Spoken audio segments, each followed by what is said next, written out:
It is equally important to celebrate your small progress as it is to celebrate your big progress because that small progress is really easy to just skip on past and not sit and recognize how important it is.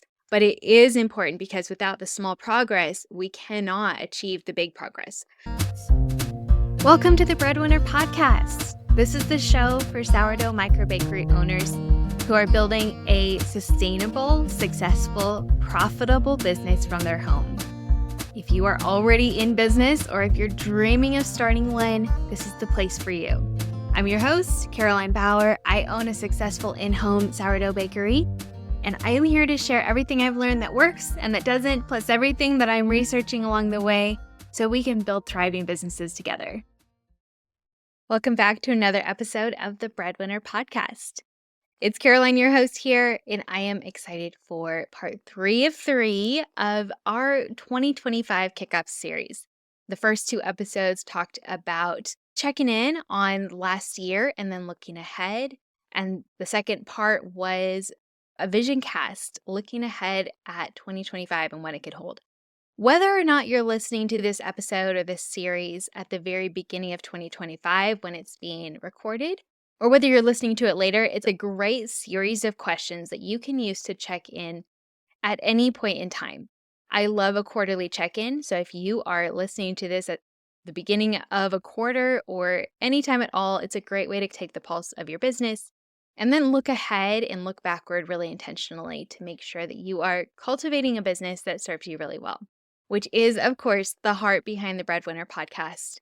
We are building businesses that are anti-burnout, that support our life, our household, and the needs of our family, as well as bringing in income and serving our community. Whether you're already in business or you're in the beginning stages or just learning, this is a great place for you to be, and I'm so glad you're here. All right, let's dive into today's episode. Today is all about setting goals. So we have looked back, we've looked forward, we've casted the vision for what our business could look like. And now we're going to get tactical on how to make it all happen. Like parts 1 and part 2 of this series, this episode is going to be a lot of questions. So you can pause me and reflect. You can sit down with a journal, or you can visit the episode webpage. It's carolinebauer.com/episode 52. So you can sit down and intentionally spend some time reflecting and writing down your answers. The goal of today's episode is for you to create clear, focused goals to help you measure your progress as you are moving toward your dream bakery, regardless of what size your bakery is, how many loaves you're baking each week, or what your goals are. This will help you stay on track and create a really clear structure. Number 1, we're going to start by asking some questions about clarifying our priorities. So the first question I have for you is this: looking at your vision, what's the single most important thing you want to achieve in 2025? This is a big question, but it's an important one to consider. And then the follow-up question is, why does this matter to you? So this might be cultivating a way to stay home with your children, or it might be earning a certain amount of income, or paying off your student loans.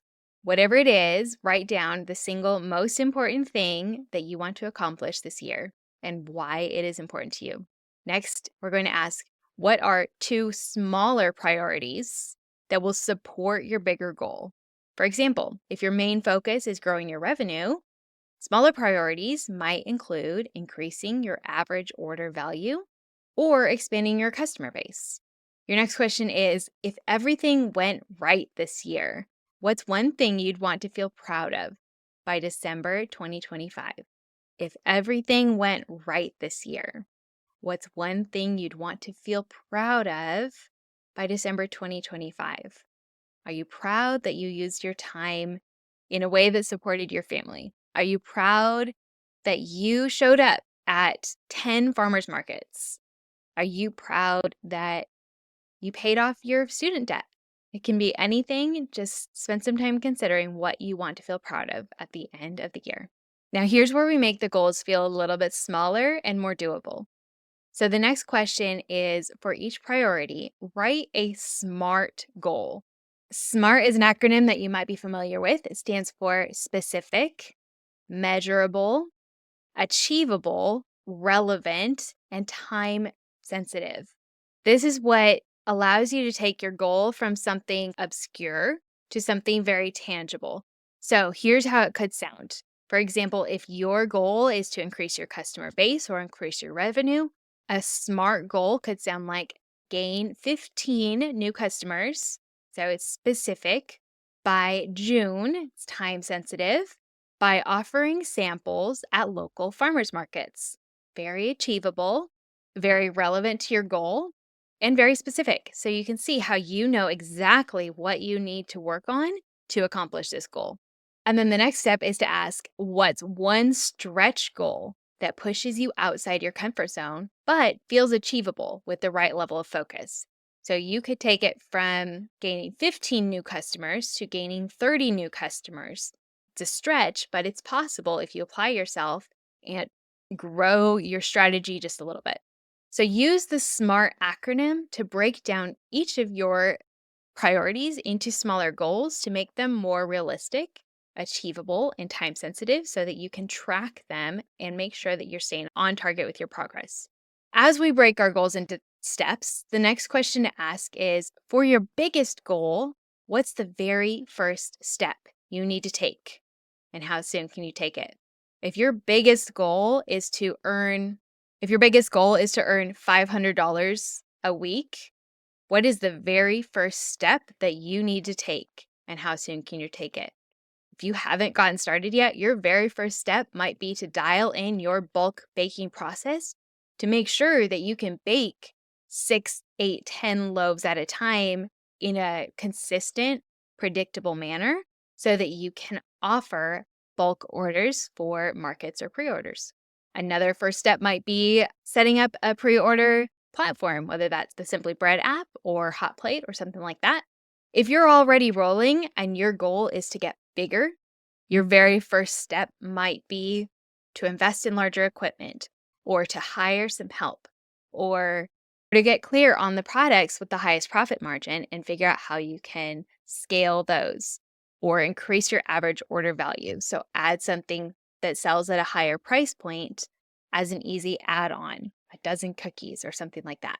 So that question, just to reiterate, was, for your biggest goal, what's the very first step you need to take and how soon can you take it? Next, we'll ask, what weekly or monthly checkpoints can you set to track your progress and stay motivated? I love, especially when I'm growing revenue, to track my revenue weekly. So I love a good old pen and paper and a notebook and just make it very visual. You can do this on a spreadsheet, whatever serves you best. Set up some clear weekly or monthly checkpoints. So if your goal is $2,000 in a month in gross sales, break that down into weekly checkpoints, if that's $500 a week, and start to get clear on how you can achieve that number. Next question to ask is, what systems like planning tools, customer feedback, or accountability partners will help you follow through? These are all really powerful tools. A planning tool, whether that's a pen and paper planner or whether that's a spreadsheet or a software like Asana or something that will help you stay on target with your tasks, can support you. Customer feedback could look like sending out a survey to get clear on what your customers are looking for and how you can best serve them as you grow. And accountability partners, bring someone on board, whether that's another fellow baker, whether that's a friend, someone who you trust to be really honest with you and help you stay on track, and someone who will hold your feet to the fire a little bit if you need it to help you follow through on your big goals. The next step is to create some momentum. So the next question we're going to ask is, what small win can you focus on in January or whenever you're listening to this to build momentum for the year? This might be launching a new product or improving your workflow. Might be tweaking your pickup day to make it work more smoothly with the rest of your household rhythm. The next question is, what habits or routines could you establish in the first 90 days to support your goals? Think about pre-measuring your ingredients the day before, or marketing. Can you batch produce some of your posts so that you have posts scheduled to go out throughout the week or the month? Or even self-care. How can you prioritize or change your habits or routines around self care to support you holistically so that you can continue to show up for your business? Next question is this: what's one thing you can automate, delegate, or simplify to free up time for higher value work? Can you have your teenager wash the dishes instead of you washing the dishes so that you can spend more time doing the work that only you can do? Can you hire a mother's helper for a few hours a week to help keep your toddlers occupied so that you can be busy with your hands in the dough and not need to worry about the little one who wants to be held? Can you automate by using a program like Simply Bread to send out your reminder texts each week when your menu opens or when your customers need to pick up? What can you transition from manual to automatic to make your life run more smoothly? Next up, let's ask, what obstacles do you anticipate this year? And how can you plan ahead to navigate them? Do you have a big family gathering scheduled? Is someone graduating or getting married and you know that you need to schedule around it? Is there going to be a big life transition, whether that's a move or someone staying with you or a kid going through a big change? Do you have health changes that you anticipate coming up? Think ahead about what obstacles you might anticipate and consider how you can plan around navigating them. And next question, I love this one, is what will you do to celebrate your progress, whether that's big and small along the way? It is equally important to celebrate your small progress as it is to celebrate your big progress because that small progress is really easy to just skip on past and not sit and recognize how important it is. But it is important because without the small progress, we cannot achieve the big progress. So, how are you going to celebrate? Whether that's just taking yourself out to coffee or getting a manicure or getting a massage, or if you're like me, an introvert, maybe it's a solo stay at a hotel to celebrate your really big win. Whatever it is, have a plan for celebrating both the big and the small wins. I'll be celebrating a small win by buying myself a new cookbook in a couple of months, and I'm very excited. All right, as we close up, we have just one final question, and that is this: how do you feel now picturing yourself at the end of 2025 with these goals accomplished? And what's possible for you this year? So, whether or not the end of 25 looks exactly how you're envisioning it now, chances are it won't. But let's still think about how you feel now when you picture yourself at the end of the year having accomplished the goals that you are creating now. If your goal is to earn a full-time income for your family and you're going to create goals to accomplish that, allow yourself to feel the way you anticipate that you would feel in a year, knowing that you worked hard and you are now earning that full-time income for your family. How does that feel? And what is possible for you this year? I like that question, what is possible, especially if you really think about it, because it could be limitless. It could be freeing up time to go fishing. I don't know, that's random. It just popped into my head. Or it could be opening a brick and mortar bakery. Or it could be hiring help. Or it could be bringing your kids home to homeschool them. What is possible? And how can your bakery serve you to reach that goal?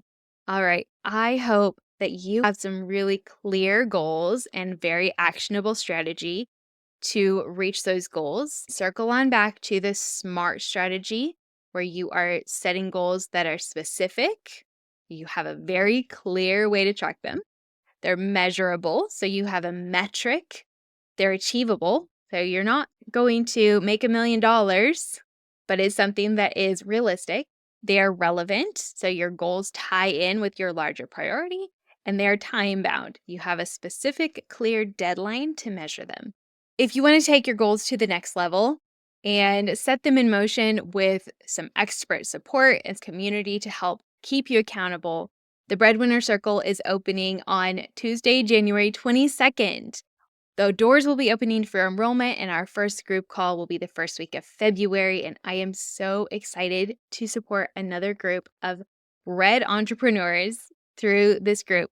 If you feel like you want to grow in community, grow alongside other bakers who really understand what you're going through, and target a very specific structure to make sure that you are building a business that is holistically thriving, the Breadwinner Inner Circle is for you.